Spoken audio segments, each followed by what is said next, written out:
Irmãos, enquanto você procura aí na sua Bíblia, no Evangelho de Lucas, capítulo 10, versos 21 a 24, quero compartilhar com você uma lembrança que me ocorreu.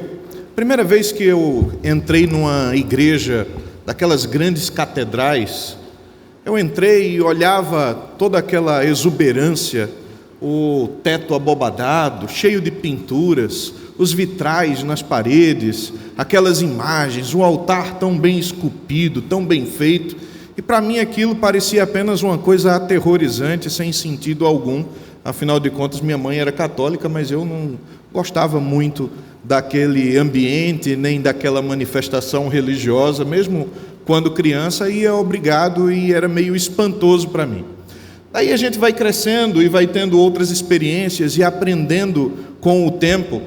E agora, quando eu entro num templo, seja ele católico, batista, presbiteriano, e eu olho uma arquitetura que visa transmitir uma imagem sacra, eu vejo que aquele teto abobadado tenta nos elevar a uma esfera celestial.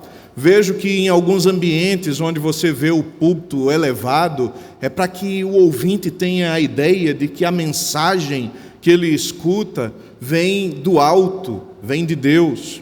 Também é nos vitrais que nós vemos naquelas igrejas, que são retratadas as histórias dos homens e mulheres que combateram e que sacrificaram a vida, às vezes, em nome da fé.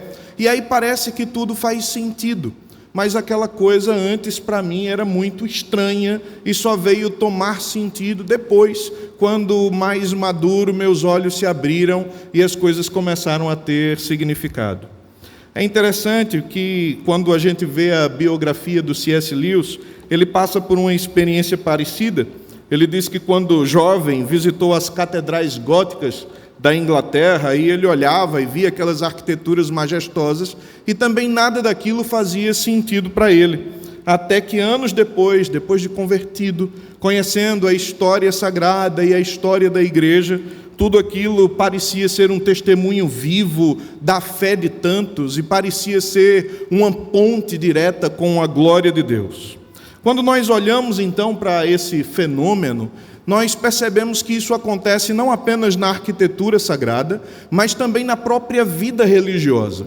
Muitas vezes as pessoas frequentam os templos, estão dentro de igrejas, fazem parte de uma comunidade, mas aquilo não faz sentido para eles ainda.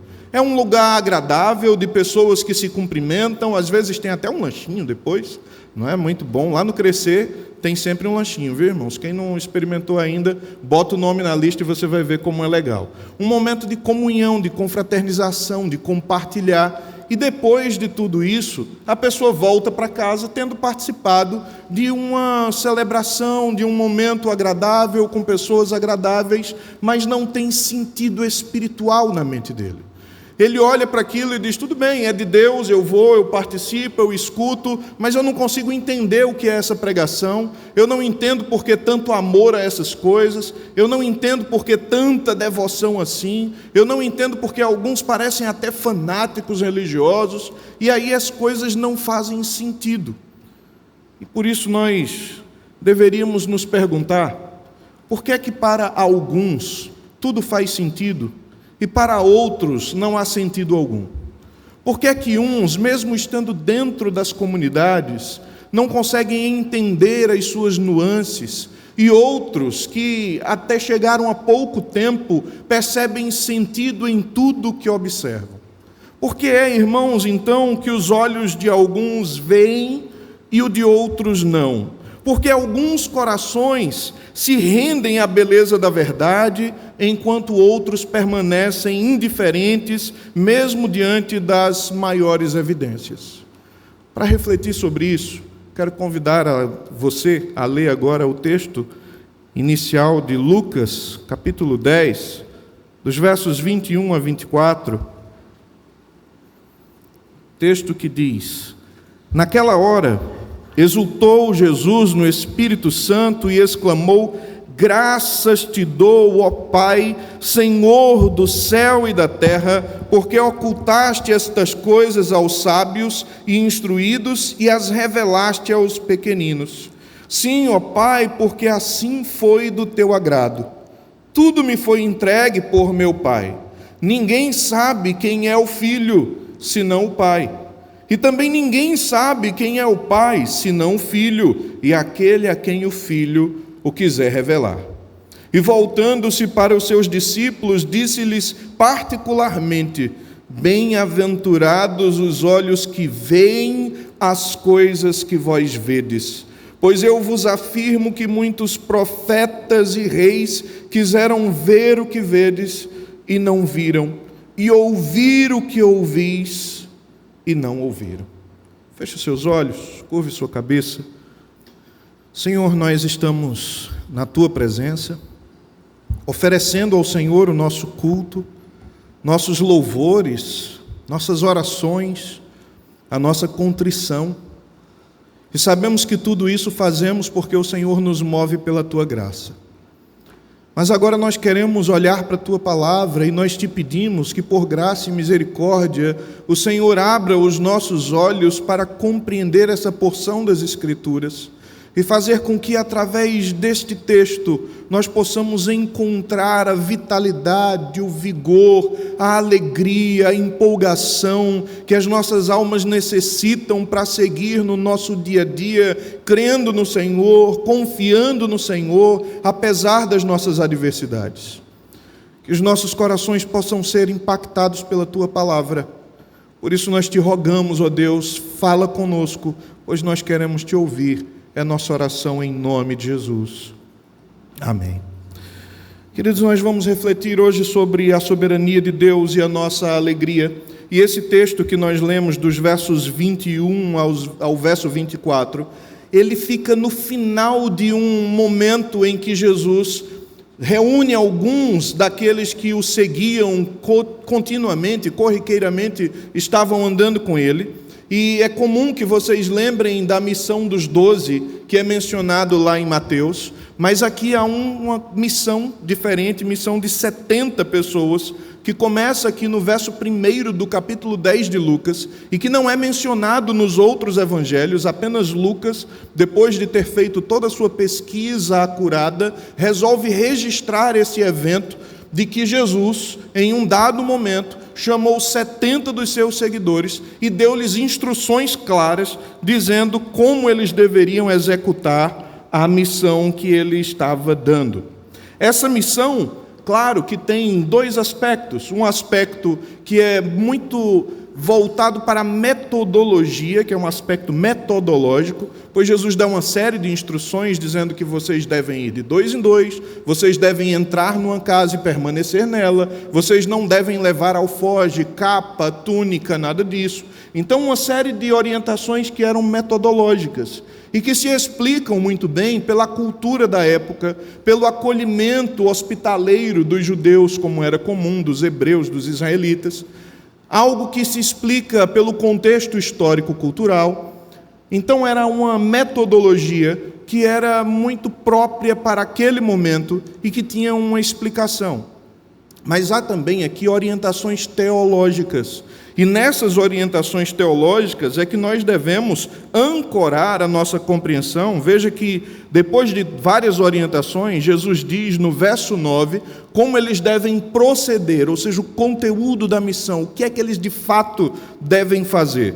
E Jesus diz: curai os enfermos que nela houver e anunciai-lhes: a vós outros está próximo o reino de Deus.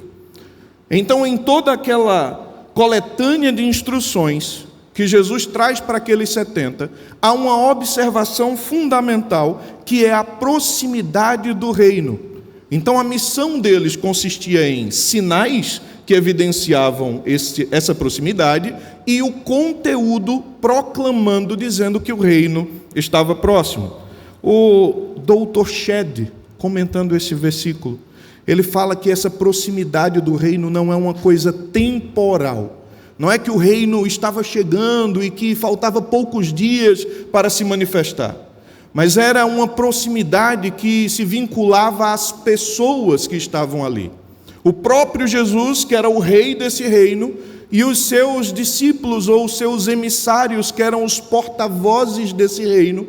Portanto, qualquer pessoa que estivesse agora próxima de Jesus ou dos seus discípulos, estava próxima do reino de Deus.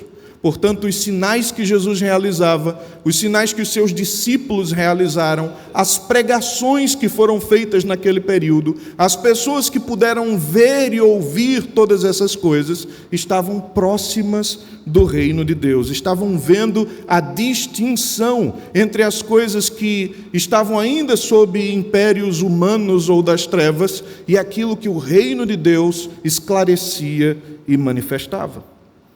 É interessante que quando Jesus termina de dar essas instruções, ele agora faz uma exortação contra algumas cidades que eram impenitentes, que permaneceram incrédulas mesmo depois diante de pregação e mesmo depois diante de sinais extraordinários que foram feitos pelas mãos desses 70.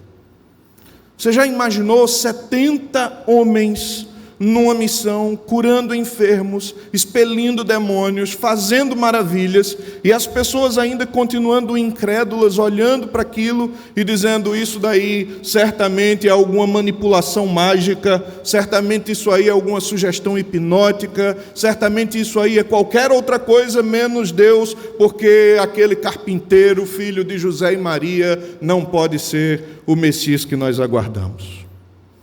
Então, Jesus, quando faz as advertências nesses ais que seguem a missão dos 70, ele fala de cidades que receberam a pregação e que permaneceram incrédulas. E ele compara isso com duas outras cidades que aparecem lá no Antigo Testamento, Tiro e Sidom, que são localizadas lá na antiga Fenícia e eram conhecidas por prosperidade comercial, ficavam numa região marítima, eles eram umas cidades portuárias que tinham condições de ganhar muitos recursos e explorar todo o trânsito de pessoas de diversas outras nações que circulavam por lá. Então, Tiro e Sidom, eles acabam sendo sinais de uma reprovação, porque lá em Isaías, em Jeremias, em Ezequiel, Deus fez exortações. Eu lembro lá em Ezequiel, no capítulo 28, se você for ler, há uma exortação muito clara contra o rei de Tiro e contra o rei de Sidom,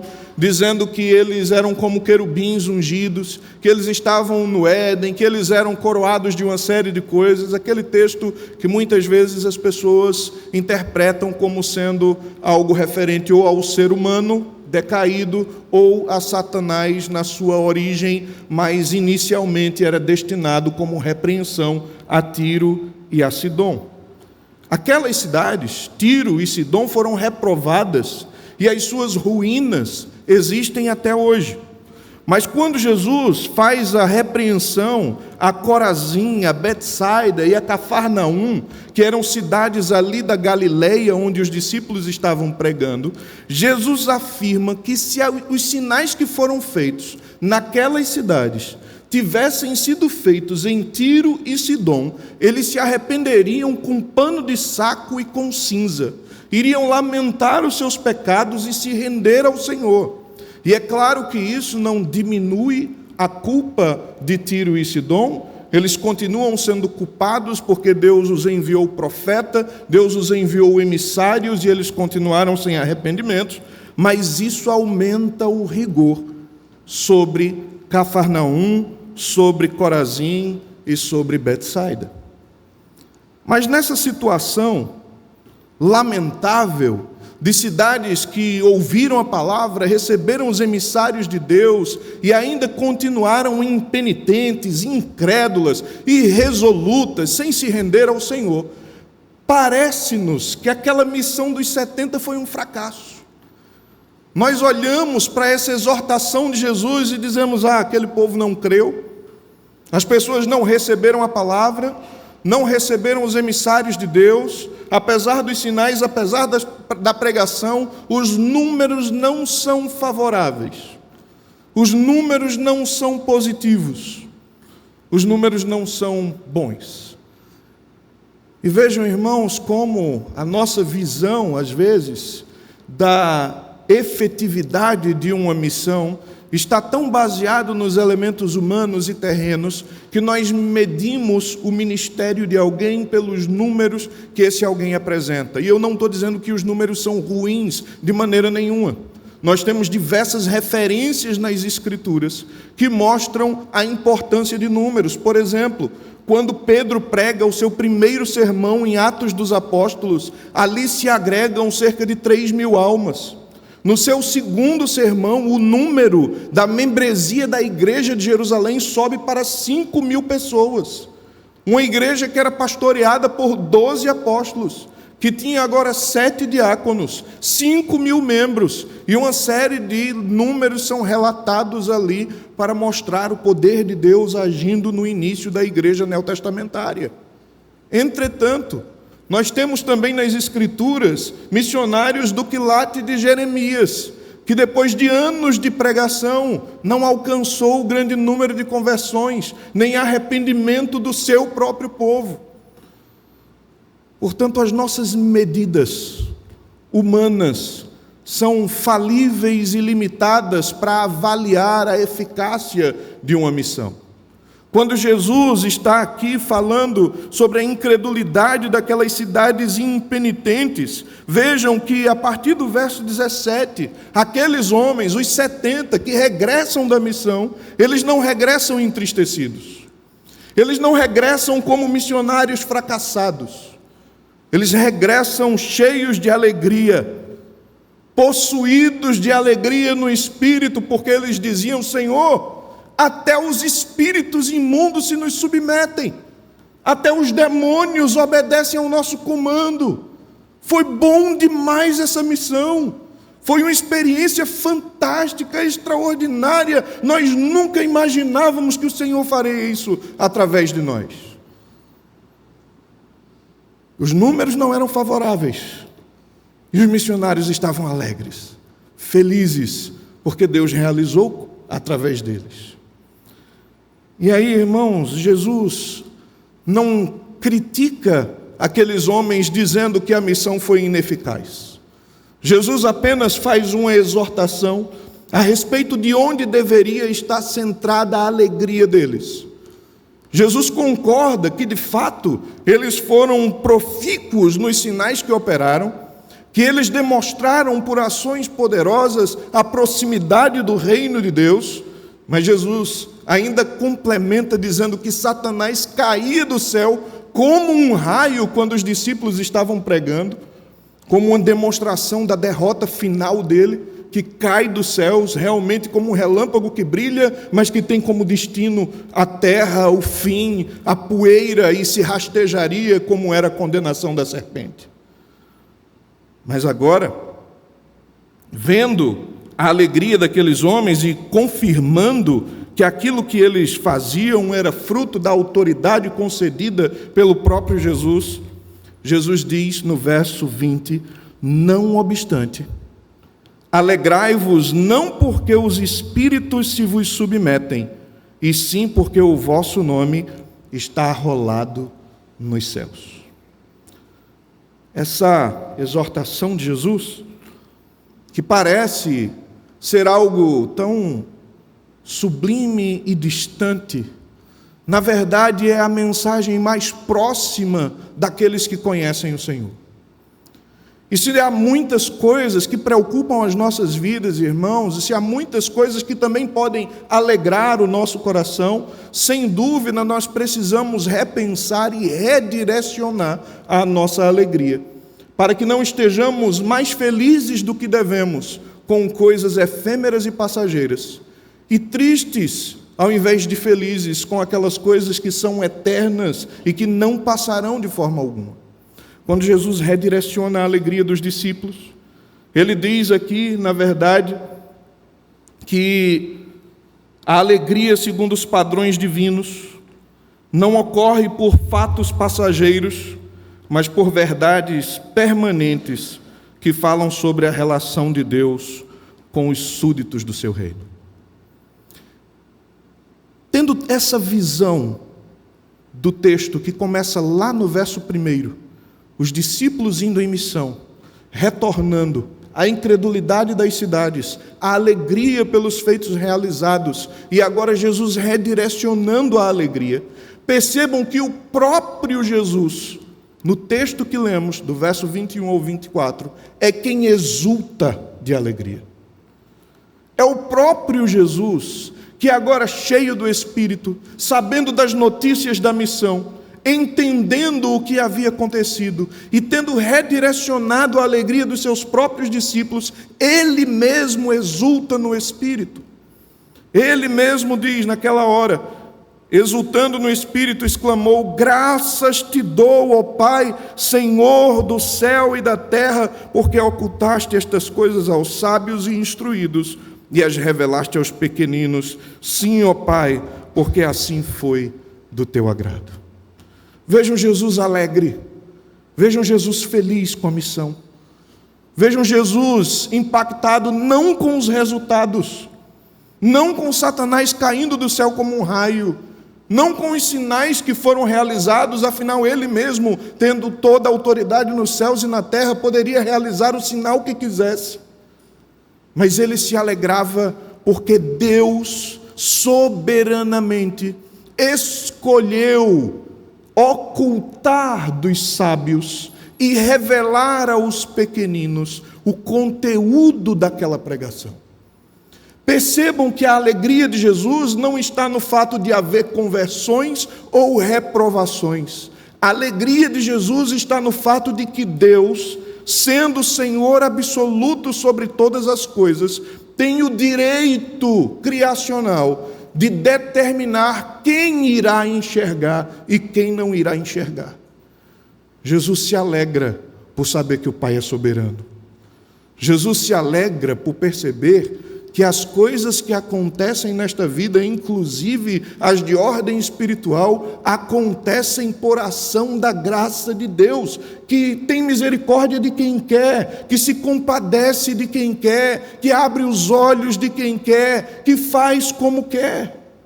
Deus é soberano e isso é capaz de alegrar Jesus, de fazê-lo exultar em louvor e proferir uma oração declarando a soberania de Deus e falando que Ele oculta aos sábios e revela aos pequeninos soberanamente. Ah, irmãos, se Deus faz isso como quer, diante dessa verdade, nós devemos nos achegar a Deus com humildade profunda. Porque se você hoje entende o Evangelho, se você compreende as Escrituras, se você sabe o que a Bíblia está dizendo, e se isso não é apenas uma fábula para você, mas é a verdade que alimenta a sua alma, saiba que não foi por seus esforços, não foi pelos seus méritos, não foi porque você é inteligente, sábio e conseguiu ler a Bíblia toda, mas porque Deus agiu abrindo a sua compreensão e colocando dentro da sua cabeça, da sua mente e do seu coração verdades eternas que você jamais poderia absorver por meios naturais. Sabe por que Ele faz isso? Ele não faz isso por causa dos recursos que alguém pode ter. Veja que no texto aqui, Jesus está louvando o Senhor porque Ele ocultou dos sábios e revelou aos pequeninos. Portanto, o dinheiro que você tem não pode comprar a bênção de Deus, diferente do que alguns pregam lá fora. O dinheiro que você tem não compra a bênção de Deus. O patrimônio que você tem não é capaz de seduzir o Senhor. Os recursos, as ferramentas, a inteligência que você tem não impressiona a Deus. Por isso, irmãos, essa doutrina da soberania de Deus é a doutrina que é mais capaz, dentre todas as doutrinas bíblicas, de abater o ego humano, de abater o nosso orgulho e de nos fazer chegar com humildade diante do Senhor. Nada há em mim, nada há em você que possa encantar o Senhor. Sabe por quê? Jesus, ele afirma nessa declaração, nessa oração, que ele faz assim, verso 21, no finalzinho, diz: sim, ó Pai, porque assim foi do teu agrado. A base da escolha soberana de Deus não é o que temos e não é o que somos, mas é a sua própria boa, perfeita e agradável vontade. Uma vontade que é totalmente livre. Ele pode querer o que quer e não dar satisfação a ninguém. Ele não deve a ninguém, porque Ele é Senhor, soberano, absoluto. Não há nada que o constranja, não há nada que o obrigue a querer de forma diferente. Sua vontade é livre. A sua vontade é imutável, não muda com o tempo, não muda porque as eras mudam, não mudam porque as circunstâncias mudam. A vontade de Deus permanece imutável, absoluta.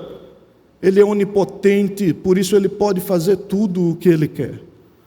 A nossa segurança, irmãos, não repousa no que nós temos, mas repousa no prazer soberano e perfeito de Deus, de poder olhar para pecadores como nós e, compadecido, misericordioso como é, nos oferecer de graça aquilo que nós jamais poderíamos alcançar.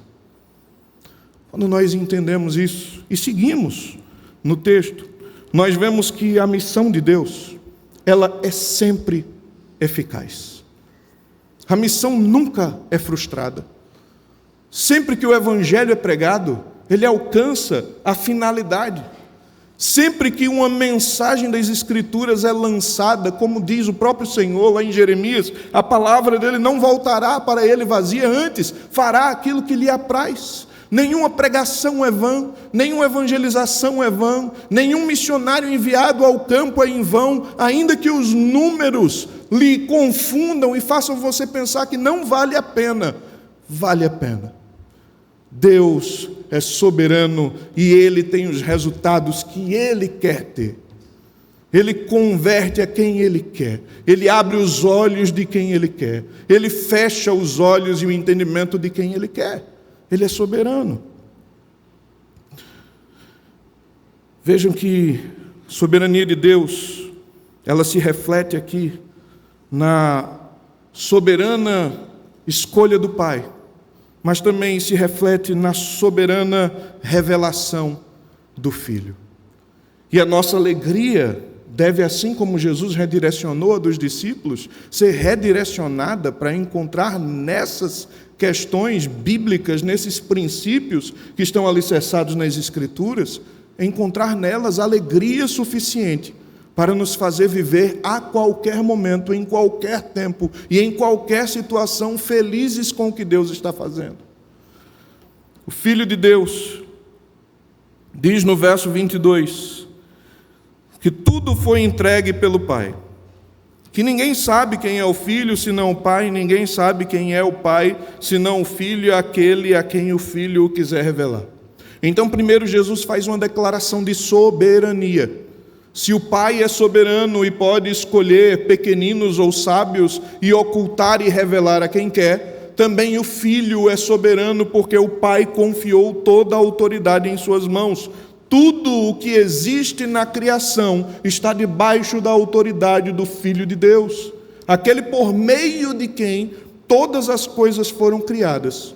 E aquele que suporta, que carrega todas as coisas pela palavra do seu poder, é soberano também sobre tudo. Assim como o Pai, o Filho também é. Mas se o texto nos aponta que o Pai é soberano na escolha, o texto também nos aponta que o Filho é soberano na revelação que ele traz. Ora, irmãos, revelação é algo que já acontecia no passado. Afinal, ninguém pode conhecer a Deus, ninguém pode se aproximar de Deus se não for por meio de alguma revelação. A nossa mente natural não pode compreender o sobrenatural. O infinito não cabe no finito. Por isso, apenas por revelação é que alguém pode conhecer a Deus. Nas páginas do Antigo Testamento, isso aconteceu de diversas formas. Isso aconteceu através de profecias, quando homens de Deus tinham uma intuição profunda e ouviam a voz de Deus em sonhos, em visões, e podiam anunciar a verdade de Deus. Isso acontecia em teofanias, quando Deus tomava uma forma visível e aparecia diretamente para algumas pessoas e falava com elas.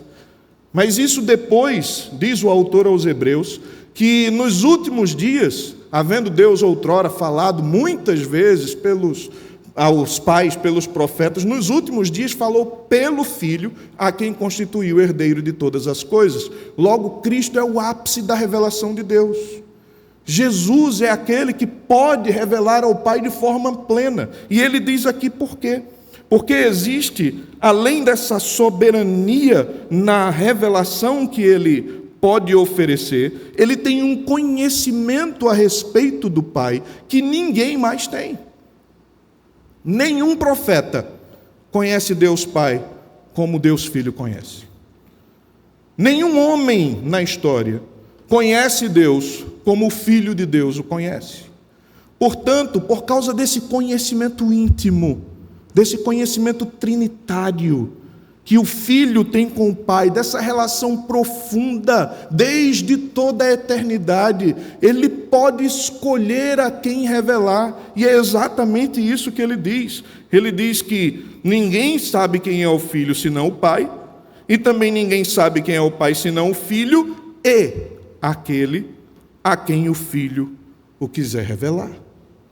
Se o Filho quer revelar, se o Filho quer mostrar o Pai, então o Filho o faz. E quando ele o faz, ele faz com uma perfeição que nenhuma outra pessoa pode fazer. Por isso é que Jesus diz que quem vê a ele, vê o Pai. E que ninguém pode ir ao Pai a não ser por ele. Mas através dele, irmãos, nós temos realizado o maior milagre da existência de qualquer ser criado. Sermos reconectados com Deus, de tal forma que aquele conhecimento íntimo que Jesus tem com o Pai, ele transfere para aqueles a quem ele quer, e você não apenas tem informações a respeito de Deus, porque revelação não é apenas informação, revelação não é apenas conhecimento técnico, teológico, revelação é conhecimento experimental, revelação é ter intimidade com o Senhor, é poder encontrá-lo, conhecê-lo, percebê-lo, experimentar sua presença, sua graça, sua ação extraordinária na sua vida, transformações profundas na sua alma, no seu ser, coisas que só conhecendo a Deus através de Cristo é possível na vida do ser humano. Irmãos, nós poderíamos tentar, por diversas formas, apresentar o Evangelho às pessoas. Vejam que os discípulos tinham encerrado uma missão, onde houve diversos sinais que demonstravam a proximidade do reino. Eram sinais extraordinários, eram evidências miraculosas de que Deus estava com aqueles homens. E as pessoas não creram. Mas há também evidências racionais que nós poderíamos apresentar. Nós poderíamos apresentar, por exemplo, evidências manuscritológicas de que a Bíblia é confiável. Mostrar que nenhum outro texto da antiguidade é tão bem amparado manuscritologicamente quanto as Escrituras. Nenhum texto da antiguidade tem um intervalo tão próximo entre o tempo que foi escrito e as primeiras cópias. Nenhum texto da antiguidade tem mais de 5.000 manuscritos que evidenciam que o que ele diz é verdade, é aquilo que foi escrito nos autógrafos, nos originais. Mas se a evidência manuscritológica não basta, nós poderíamos apresentar, quem sabe, as evidências históricas da ressurreição de Cristo, desconstruindo todas essas teorias, a teoria do desmaio, que diz que Jesus não morreu, apenas tinha desmaiado, a teoria do roubo do corpo no sepulcro. Tudo isso é fácil de desmentir com fontes históricas, com dados precisos, com informações consistentes a respeito da realidade. Mas do que adianta? Do que adiantaria nós apresentarmos argumentos racionais da existência de Deus? e tentar convencer pela razão, persuadir de que o evangelho, de que o cristianismo é algo lógico, coerente, racional. Talvez, no máximo, alguém pudesse balançar a cabeça e dizer: realmente, isso faz sentido, e encerrar por aí. Mas quando Cristo decide se revelar, quando Cristo decide se manifestar, essa revelação objetiva, que é a obra realizada do Senhor, quando ela é internalizada pela ação do Espírito, quando os nossos corações passam a desfrutar disso como uma verdade que não pode ser abalada, abatida e retirada de dentro de nós, tudo muda. Eu lembro logo quando eu me converti, ouvi uma história de um senhor que se converteu, e ele era amigo de bar de muita gente. E depois que ele se converteu e foi para a igreja, ele foi contar para os amigos, e os amigos disseram: rapaz, deixa disso, que história é essa? Fizeram lavagem cerebral em você, você foi convencido por causa das emoções do momento, do culto, do jeito do pastor falar, do fundo musical que colocaram lá. Isso é conversa, rapaz, vamos viver tua vida. E aí ele foi e desistiu do evangelho.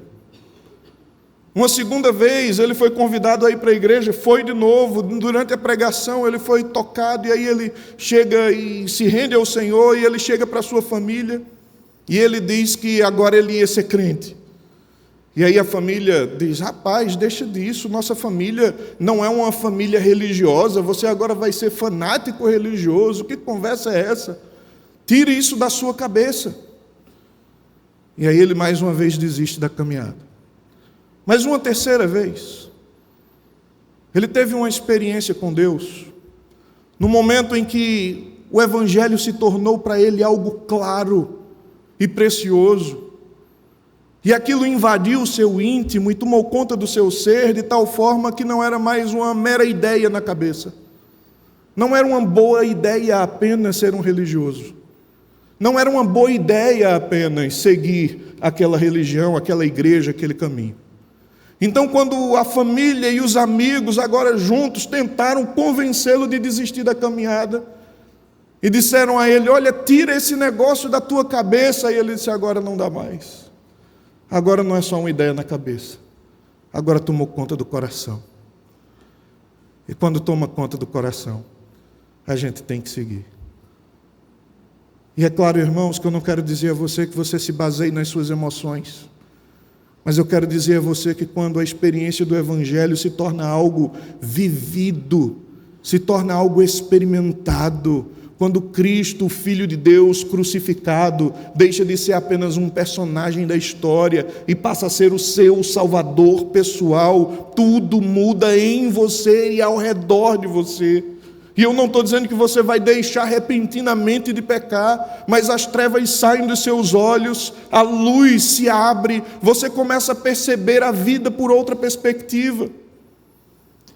E se é necessário se alegrar na soberania de Deus em escolher quem quer de forma soberana, é preciso se alegrar na revelação do Filho, que é eficaz o suficiente para entrar em nossos corações, rasgar a nossa alma, transformar a nossa existência e nos fazer agora súditos do reino, com os nomes arrolados no céu.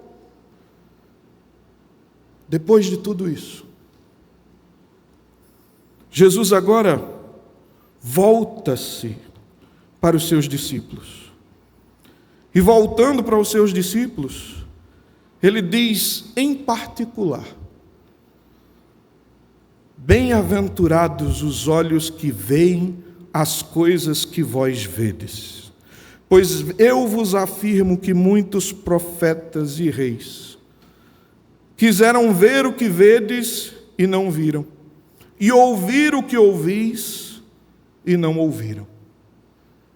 E eu entendo que Jesus estava dizendo que se a alegria do nosso coração redirecionado não pode estar em coisas temporais, efêmeras, passageiras, mas deve estar na alegria, na soberania de Deus, na revelação do Filho, que também é soberana, deve estar também na bem-aventurança de ver e ouvir aquilo que os profetas anelaram.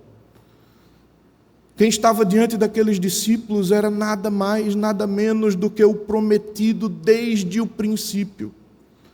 Quando você volta os seus olhos para o início das Escrituras, você vê que Deus interviu no momento em que o homem caiu. E Ele dá uma promessa bendita, dizendo que da semente da mulher viria um que esmagaria a cabeça da serpente.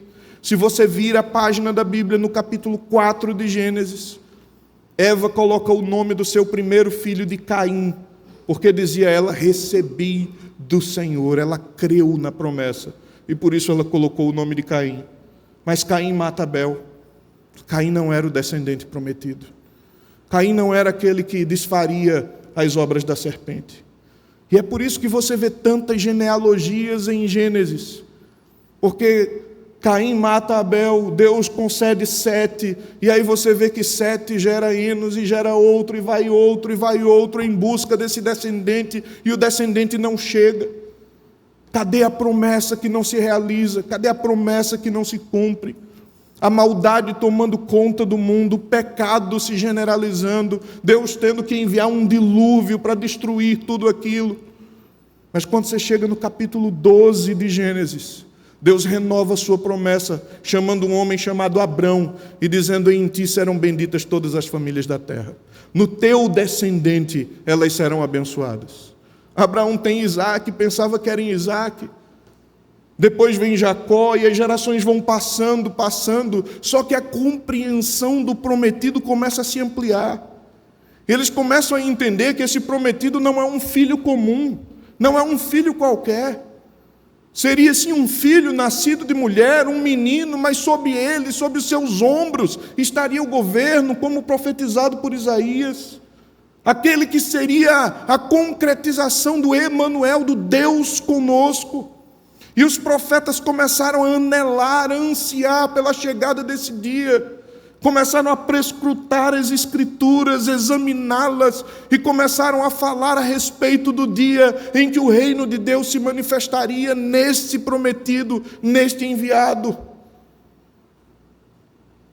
De repente, o tempo passa, e os profetas que anelaram ver o seu nascimento, não viram quando os anjos celebraram, não viram quando os pastores o visitaram, não viram quando os magos que vieram do Oriente lhes presentearam. Mas os discípulos agora estavam diante de Jesus, diante daquele que foi almejado, anelado, ansiado por gerações e mais gerações. Agora era verdade concreta diante deles, o Filho de Deus encarnado, aquilo que todo olho desejou ver no passado e que os ouvidos dos profetas desejavam ouvir, agora estava diante deles e falando com eles. E aí, irmãos, o que nos alegra é que hoje nós não podemos ver Jesus com esses olhos, não podemos ouvir Jesus com esses ouvidos naturais, afinal de contas ele foi elevado às alturas, e por isso, porque ele foi elevado às alturas, é que ele enviou um outro Consolador, para nos consolar por causa da sua ausência física aqui conosco, mas ele garantiu a sua presença espiritual, quando disse, eis que estarei convosco todos os dias até a consumação dos séculos. Ele está conosco. Quando Pedro escreve a sua primeira carta, no primeiro capítulo, ele fala que os profetas anelaram e prescrutaram e escreveram a respeito daquilo que aqueles irmãos, igreja da segunda metade do primeiro século, que não tinha mais a presença física de Jesus, podia desfrutar. Isso quer dizer que o que os discípulos desfrutaram, ainda que não de forma física, você também pode desfrutar de forma espiritual. Você pode ver com olhos espirituais, com os olhos da fé, aquilo que os profetas anelaram. Você pode ouvir com ouvidos sensíveis e aguçados a voz do Espírito, aquilo que pela palavra Jesus nos fala. Você pode ter o seu direcionamento, a sua boa mão, lhe ajustando, lhe consolando, lhe confortando, redirecionando suas emoções, sua alegria, sua tristeza, a maneira como você encara a vida, a família, os deveres, o trabalho. Nós podemos ouvir daquele que é o Senhor sobre tudo, e que apesar de não estar fisicamente conosco, Ele nos deu a garantia de que estaria conosco espiritualmente. Jesus está conosco, Ele está com você. Por isso, meu irmão, minha irmã, redirecione a sua alegria. Alegre-se em conhecer um Deus soberano. Alegre-se em perceber que Jesus se revela a quem quer e Ele quis revelar a você. Alegre-se na bem-aventurança de poder ver e ouvir o que outros anelaram e não puderam. Redirecione o seu coração, redirecione a sua vida, redirecione os seus passos. Pense de maneira que a presença de Cristo seja mais importante, que a glória de Deus seja mais relevante, que fazê-lo conhecido seja mais importante do que fazer o seu próprio nome conhecido. Cristo é mais importante do que eu, é mais importante do que você. Ter uma vida centrada em Deus e na obra de Cristo é mais importante do que viver uma vida centrada em nós mesmos. Pensar em todas as nossas escolhas, em como eu posso glorificar a Deus e manifestar os sinais do reino e a proximidade do reino, para que quando alguém estiver perto de mim e perto de você, perceba que o reino de Deus está próximo. Isso é mais importante do que você construir o seu próprio império. E eu não quero dizer com isso que você não deve trabalhar, não deve produzir, não deve fazer, não deve construir, pelo contrário. Eu estou dizendo que se alguém faz, faça-o para a glória de Deus.